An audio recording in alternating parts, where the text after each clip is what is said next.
Right, hello then. So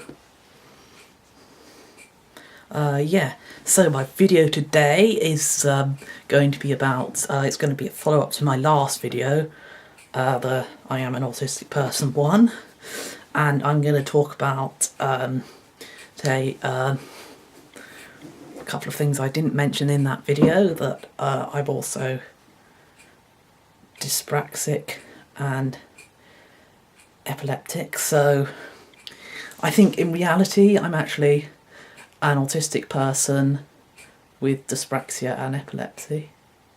Or, no, actually, scratch that, I'm autistic with dyspraxia and epilepsy.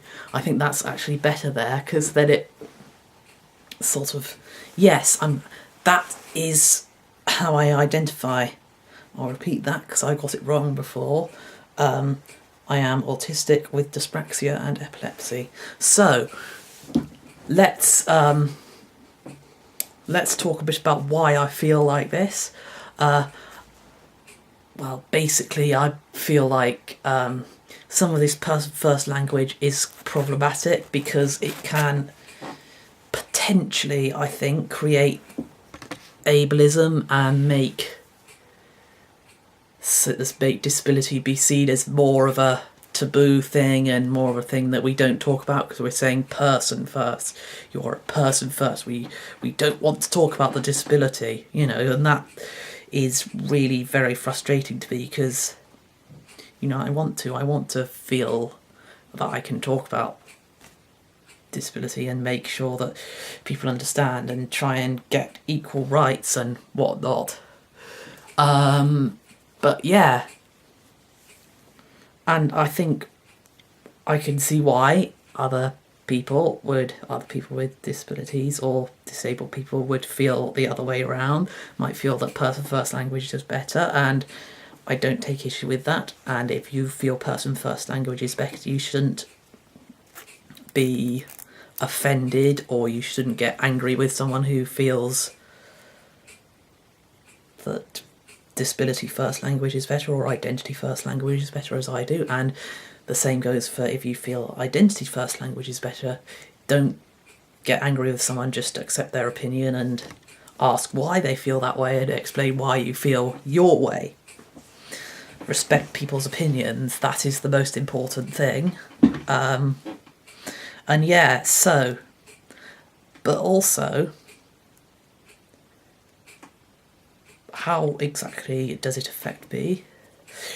Well, the autism, it makes it quite socially difficult, and I don't like loud noises or bright lights, and I'll probably go into more detail with that. How does the autism affect me on another video. With the dyspraxia, just get a piece of paper so I can show you. Okay, so my handwriting.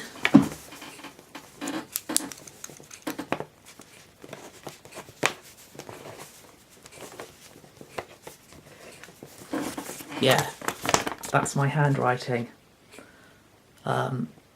So that's quite big, and it can be not just big, but sometimes it can be quite sort of scraggly and all over the place. And yeah, that's just a part of the way I write, and well, that just has to be accepted. Or I have to use a computer, and I did have to use a computer at school because otherwise I'd have been very slow and no one would have been able to read my writing.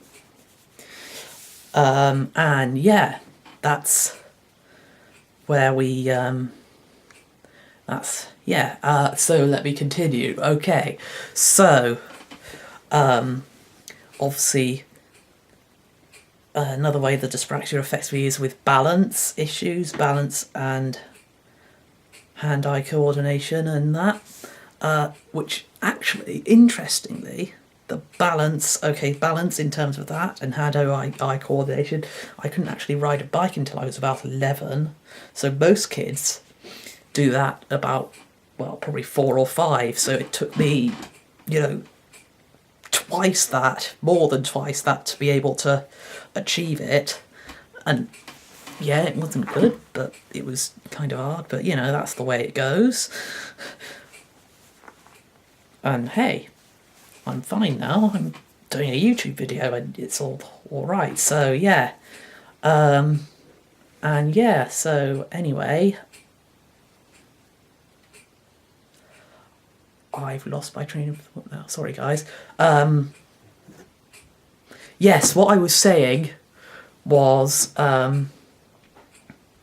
that with the epilepsy, that actually when I do have a seizure, I can be quite ill for a significant part of time afterwards.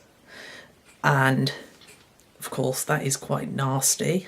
I don't like having them, and I can actually sort of tell, which I think is a good thing, because I tend to go very dizzy and the room starts to spin. So that's like a warning, and it's a good thing to have a warning, because some people don't have a warning at all. And I go completely unconscious when I have a seizure as well, and some people actually can stay conscious. So that is, I think I prefer to be unconscious than to be conscious during a seizure, really, because that would be extremely unpleasant to sort of not know what's going on. I can remember once actually being in an ambulance, sort of briefly coming conscious but not being able to see and just being able to hear the ambulance, which was really weird, actually. I just hear the engine noise and I don't really know, I might have assumed it was a dream, I don't know, but then I woke up in the hospital and realised obviously it wasn't a dream. Yeah. And that was like one of my first seizures I had when I was probably about 12 or 13, so yeah. And so I think it is important to try and be as accepting of people with disabilities as you can, or not as you can, just be accepting of people with disabilities. There's no as you can about it. You just it's just, you know, be accepting. There's no reason why you shouldn't be. It's don't be ableist, basically. There's no need to be ableist. And that concludes my video.